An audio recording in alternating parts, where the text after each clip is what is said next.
President Trump delivers on his promise to help coal country. A man is sent to the hospital after being stabbed by his daughter, and a jury convicts a woman in the shooting death of her husband. And it all happened this week.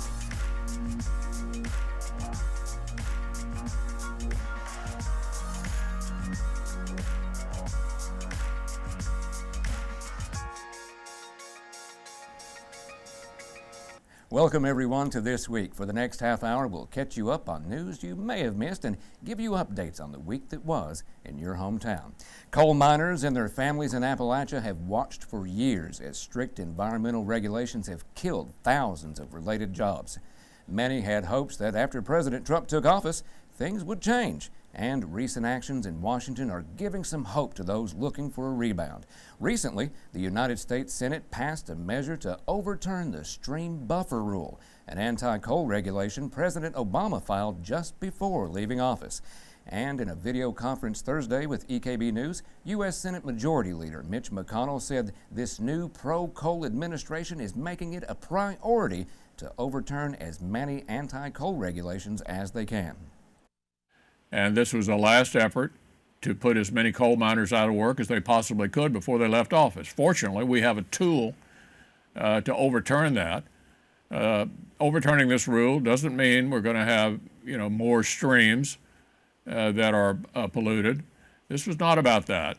It was about killing more coal jobs. Obama was very clear about that before he became president. He expected to kill coal jobs, and he did a lot of that while he was in office. Now we have a president who's not anti-coal. We have a Congress that's not anti-coal. And to the extent that the government action has been involved in this, and that's been a lot of it, we're going to try to undo as much of it as we can in the coming year. The Senate voted 54-45 to overturn the stream buffer rule, and the House voted 228-194 to do the same. President Donald Trump signed the bill into law Thursday afternoon with several coal miners from West Virginia on hand, along with several elected officials from around the region, including U.S. Senators Joe Manchin and Shelley Moore Capito from West Virginia, and Senate Majority Leader Mitch McConnell and U.S. Senator Rand Paul from Kentucky. The Hatfield and McCoys have made this region famous for family feuds. Although that type of feuding is a rarity these days, family feuding still takes place today, as we saw Wednesday when we reported on an incident that occurred in Johnson County. According to the Johnson County Sheriff's Department, what began as a simple argument quickly escalated to a 14-year-old girl stabbing her father multiple times. He was stabbed 4 times, actually. Twice in the stomach, twice in the shoulder. He was transported by Painesville EMS to Paul B. Hall. When he got to Paul B. Hall made the decision to ship him to Pikeville Medical Center for further treatment due to the trauma. She's being charged right now with assault second domestic violence. She'll have a court case, I do believe, today, and then it's up to the judge what goes on from there. The female juvenile was remanded into the custody of the Juvenile Justice Authorities pending her preliminary hearing. A jury convicts a Pike County woman who shot and killed her alleged estranged husband. 36-year-old Pamela Smith of Phelps was found guilty on reckless homicide charges in the shooting death of her husband, Terry Briggs, last April. Smith, who had a domestic violence protective order against Briggs at the time of the shooting, was originally charged with second-degree manslaughter after police determined she had made false statements claiming Briggs had actually broken into her residence.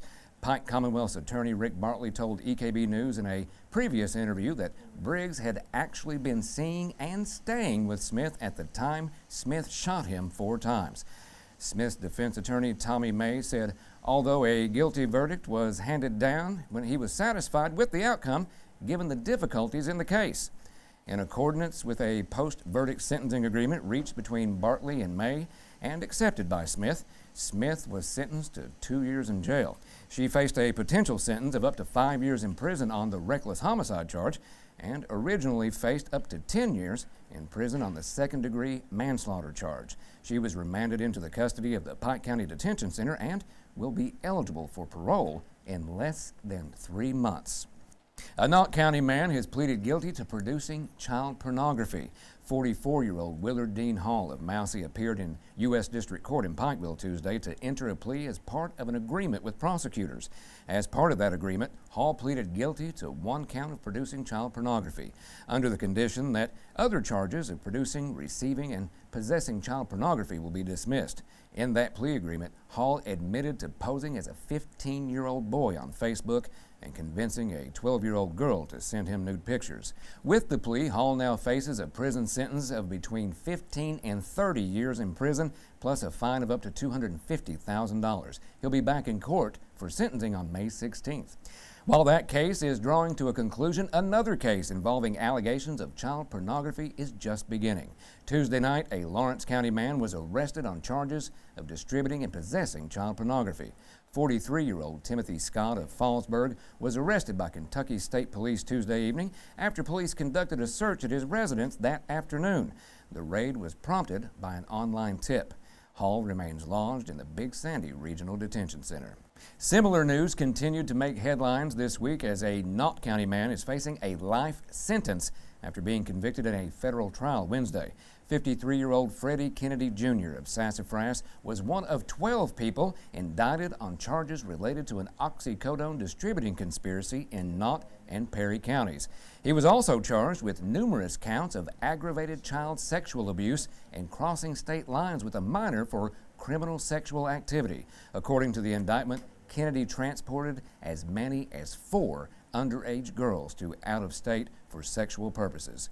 3 of the girls were younger than 12 years old. Kennedy now faces at least 30 years in prison and could be sentenced up to life. He will appear in U.S. District Court in Pikeville for sentencing on June 1st. Coming up, new taxes are not going over well with folks in one eastern Kentucky county. But first, EKB meteorologist Ross Whitley will be back in with a look back at the week in weather. That's what's coming up on This Week. Pikeville Medical Center celebrates American Heart Month with free health screenings every Friday in February from 3 till 7 in the second floor atrium of May Tower. Take advantage of blood pressure, cholesterol, glucose, and body mass index screenings, as well as free educational information. Bring a friend or loved one. That's free health screenings each Friday in February from 3 till 7 in the PMC atrium. Pikeville Medical Center. We're all heart. This is what it feels like when you have more month than money.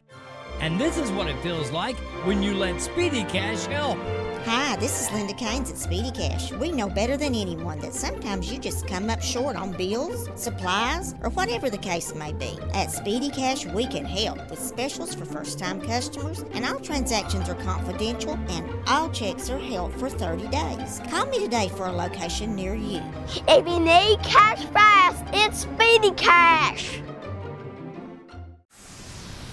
From where it happens, when it happens, EKB TV News reporters are on the scene with live local coverage powered by the 4G LTE network of Appalachian Wireless. You get our live on-location reports by way of the newest technology available. We've got you covered at EKB TV. From Johnson and Lawrence counties in Kentucky to Buchanan and Dickinson counties in Virginia. From Perry County, Kentucky to Mingo County, West Virginia. Whether the news is in Pikeville, Paintsville, Grundy, or Clintwood, we're there for you with live local reports powered by the 4G LTE network of Appalachian Wireless.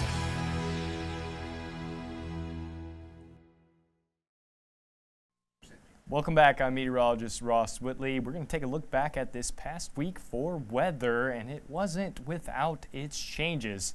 Monday, we saw around seasonable for temperatures, about 32 for our overnight low, 47 for our high that day. We got into some showers overnight, but not bad. As we head into Tuesday morning, saw just a trace of precipitation, and Tuesday ended up being a pretty nice day. Wednesday is when we saw the snow down in Wise County. Everyone else saw, well, just a little bit of rain, and the further north you went, we didn't see that much at all. And of course, by the afternoon, all that snow was gone.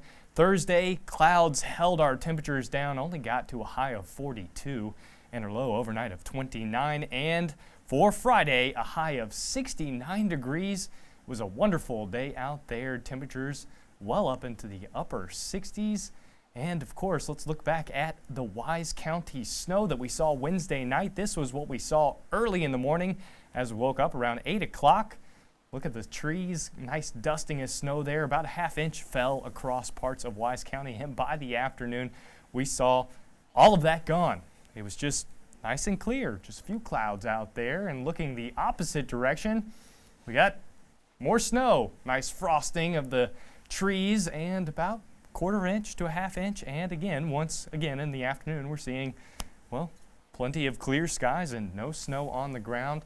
So that was Wednesday. And now, of course, we're looking at winter so far. Hasn't been much of a winter. Temperatures about 41.2 degrees so far for the average of this winter. Not that far off of our record warmth winter 2012, where we saw 41.6 degrees was the average record. So we are chasing the warmest winter on record. And of course, that is a look back at this week's past weather. Frankfort has now weighed in on April events being planned by a white supremacist group in Pike and Floyd counties. As we have previously reported, the Traditionalist Worker Party, the Nationalist Front, and the National Socialist Movement announced last week their intention to hold a conference at Jenny Wiley State Resort Park on April 28th, followed by a rally in Pikeville on April 29th. On Friday, the state senator Ray Jones introduced a resolution calling on his colleagues to condemn the events. The resolution notes that the state's motto is "United we stand, divided we fall," and reaffirms a commitment to give equal treatment to Kentuckians of every race, ethnicity, gender, sexual orientation, and religion. Yesterday, the full Senate adopted the resolution by a unanimous vote. A story out of Floyd County received quite a few negative comments on social media Monday. The Floyd County Fiscal Court wrote 2 new taxes into law, which would raise taxes on both life and health and insurance premiums, as well as the hotel tax. Floyd County Judge Executive Ben Hale says the new tax increases are a must. Nobody wants to do anything. I can assure you that the court would have loved to have plenty of mineral tax and severance tax that keep coming in. That would have been the ideal situation. But obviously, with all the publicity that's been going on for the reductions in those 2 taxes, the mineral tax and severance tax, there's just no coal being produced. You've lost all the jobs that was related to the coal industry. Those things are gone. And at this point, the courts has a mandate to take care of and have a balanced budget. There's no way we can get out of that. The court hopes the 2 taxes will put an additional $500,000 into the county's budget. Coming up, 1 school district celebrated being named national champions. We will take you to those celebrations, but first, Jamie Johnson will be in with a look back at sports. Stay tuned to This Week. Pikeville Medical Center has earned the Joint Commission's Gold Seal of Approval and the American Heart Association and American Stroke Association's Heart Check Mark for advanced certification for primary stroke centers. This marks the 8th consecutive year for this honor. PMC demonstrates commitment to the care of stroke patients with a complex set of standards and requirements. Count on Pikeville Medical Center for quality stroke care. Pikeville Medical Center, proud Mayo Clinic Care Network member. 93.1 WDHR, today's best country. Always the newest country from the biggest stars. Catch the Daybreak Morning Show weekday mornings from 6 to 9, where you can win cool prizes and even cold hard cash. 93.1 WDHR, today's best country.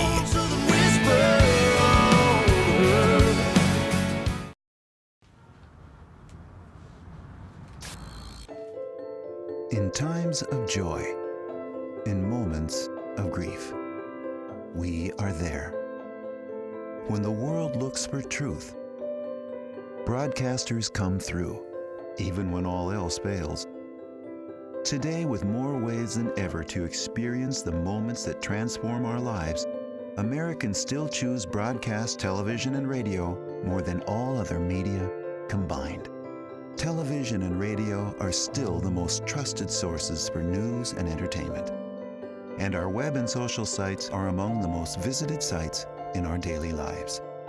When important moments happen, both big and small, We're the first informers to history. We are the pioneers, the innovators, the local broadcasters of radio and television, reaching more people, touching more lives. Pike County is home to multiple state champions and can now boast as the home of back-to-back national champions. EKB TV sports producer Michaela Colley has the story. National championships are few and far between for some, but right here in our own backyard, we have back-to-back national champions, the Pikeville Panthers. It was a cause for celebration today as the girls arrived back in town from Orlando, Florida, after competing to be greeted by a motorcade that brought them across county lines all the way back to campus for a school-wide pep rally. The two-time small varsity division champions were excited to get back to Pikeville to show off their hardware. Kind of been the favorite, we felt like, all year, so we had a lot of pressure. We came out of the first round in first place, and so we knew that it was kind of ours to take if we did what we were supposed to do and did our job well. So there was kind of a lot of pressure, but those kids handled it. I mean, they're amazing.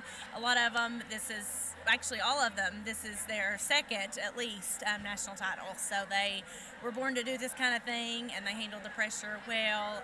It's an unbelievable feeling, you know.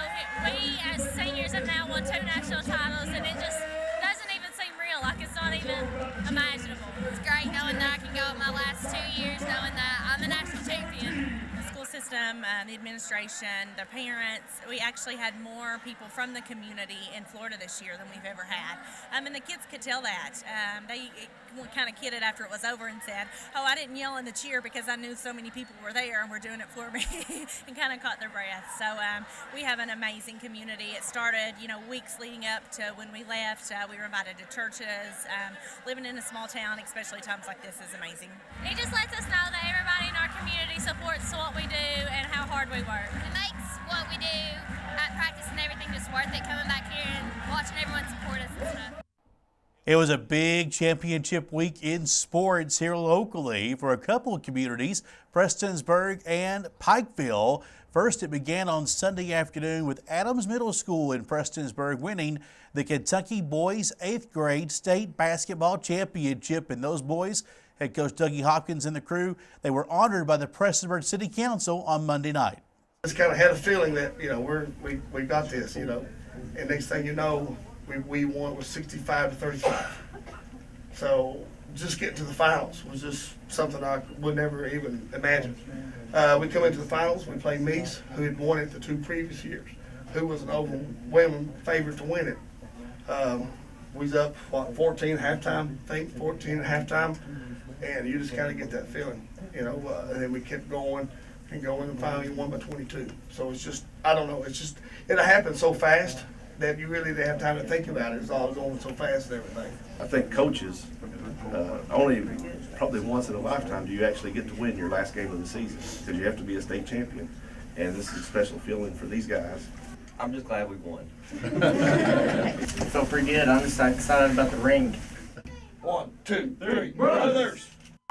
It was also cause for celebration in Pikeville as the community and students welcomed the Pikeville Panthers cheerleading squad back to town after winning their 2nd consecutive UCA small varsity title. And yes, those girls, they were pretty tickled too.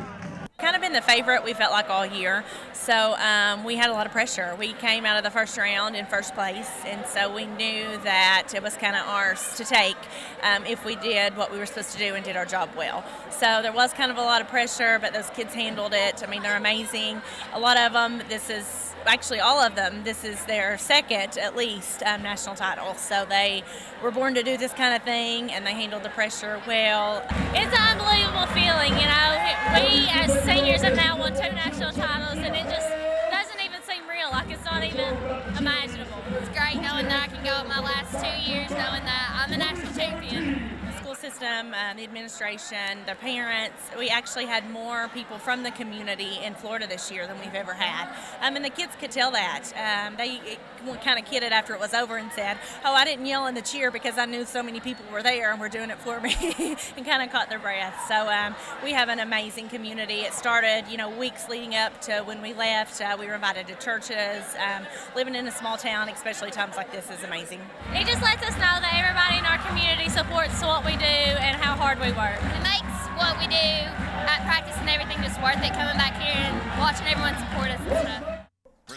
And the Kentucky Wildcats have a modest 3-game winning streak as Malik Monk had 20 points and a career-high 8 rebounds. Derek Willis chipped in 16 as the Cats made 10 3-pointers in the first half alone to roll past Tennessee 83-58. The Cats are in action this weekend taking on the Georgia Bulldogs. And, of course, we're going to have plenty of action to talk about next week when we get to district tournament play on the high school level. So a lot of basketball still to come. That's it for This Week in Sports. I'm Jamie Johnson. Coming up, we'll introduce you to a Floyd County musician who you may have heard play around the region. EKB's Mountain Music is coming up next on This Week. Pikeville Medical Center has earned the Joint Commission's Gold Seal of Approval for certification in total knee replacement, total hip replacement, and hip fracture. PMC is the only hospital in Kentucky to receive all 3 certifications, proving our commitment to providing quality orthopedic services throughout the region. Whatever your orthopedic needs may be, we've got you covered from head to toe. For appointments, call 606-218-2206. Pikeville Medical Center, proud member of the Mayo Clinic Care Network. I knew I could get myself out of this. I just needed some hope and some help. I took the first step to recovery when I made the call. If you're depressed, drinking, and using drugs, you may need help. And the Affordable Care Act guarantees coverage of substance abuse. Call the Addiction, Hope, and Helpline now for a free assessment. I had problems just getting to sleep, drinking and using pills every night. I feel like I'm losing control. I'm afraid I'll lose my job or even my family. Are you losing hope? You can recover and get back on track. Call now for hope and help with proven, gentle recovery programs. I never thought that I could be somebody who didn't drink and use drugs. I have something to hold on to for strength. I'm in recovery, getting the help I need. Call the Addiction, Hope, and Helpline now for a free assessment with someone who cares. Call 800-876-6387, 800-876-6387. There's a musical tradition here unlike anywhere else in America. During this week, we shine a light on part of that musical tradition. So now sit back and enjoy our mountain music. It's time now for Mountain Music, being brought to you by the Mountain Arts Center, the main stage of the Country Music Highway. Welcome to another edition of Mountain Music. This week at the Mountain Arts Center, we've got the talented Jason Goebel. Let's head on in and take a listen. I don't need you coming round, eh? I don't need you keeping me away. I don't need you taking up all my time. Lipstick stains on a glass of red and wine.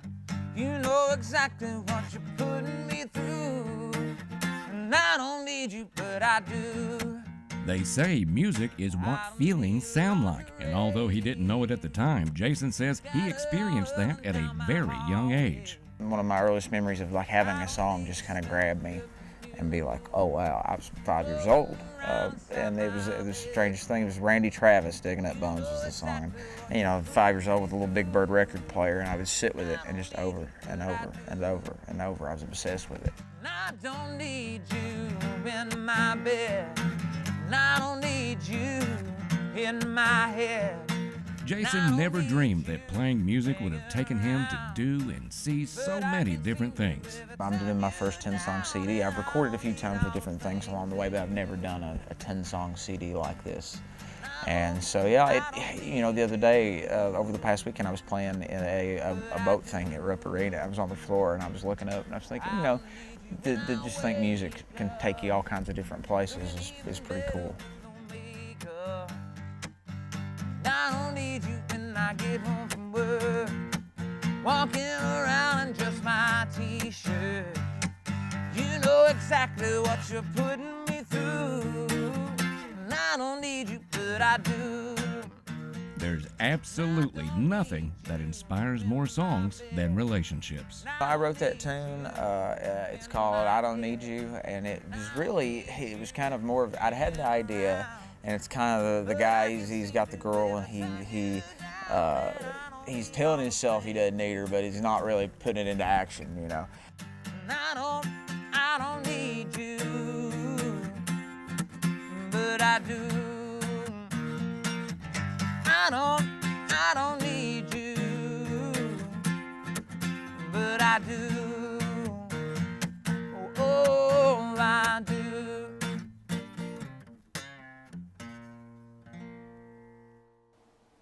The city of Prestonsburg brought together community members from all walks of life to plan out the city's future.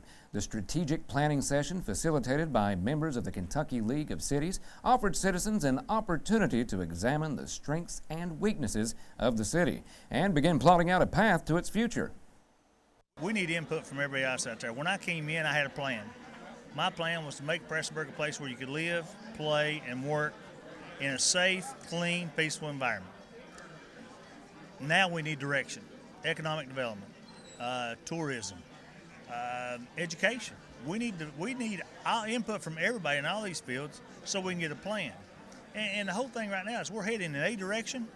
Now we all get focused in that fine points, what we need to do. And that's what this is for. Kentucky League of Cities has experts in it. They're facilitating the meeting. They will take all the information together. They were at the high school earlier today, and they will put it all into a understandable form. And at that point, we got a roadmap which way we're going. Kentucky League of Cities will return for another presentation early in the spring with its findings and recommendations based on the community's input. Coming up next, we will fill you in on a few happenings in your area as we take a look at the week ahead. Stay with us. We'll be right back on This Week. Pikeville Medical Center's vision services now include an optometry clinic. In partnership with the University of Pikeville, Kentucky College of Optometry, PMC provides diagnosis and treatment of eye conditions for the whole family. The optometry clinic is conveniently located on the 9th floor of the PMC clinic. Schedule an appointment today. Call 606-218-2209. Pikeville Medical Center, providing quality eye care to the region. When you think of radio and TV, you think of your favorite shows and stations. They're local, folks in your neighborhood. Yeah, that's right, they're right there with you, reporting on your weather, driving on your streets and roads, experiencing what your community experiences. Sure, they provide national and world news, but the real message, the real voice, is in your community, reporting on events that are relevant and important to you. This is especially important when your cable or satellite service goes down in a storm. You may not have cable. You might not even have cell service. But your local broadcasters will be there with up-to-date warnings and alerts. They are literally your lifeline to all that matters to you. And your local broadcaster is not just news. They bring you sports, your sports, the games as they happen. Your local broadcaster is there on the radio, on TV, bringing all the excitement directly to you. Your community, your life, is all brought to you by your local broadcasters. Up to date, informed, and important, just for you. We are broadcasters, your broadcasters.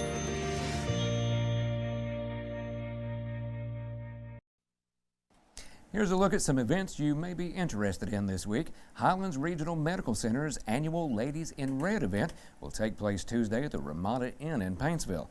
Highly trained cardiologists and skilled clinicians will all be there to share potential life-saving information on heart disease and strokes.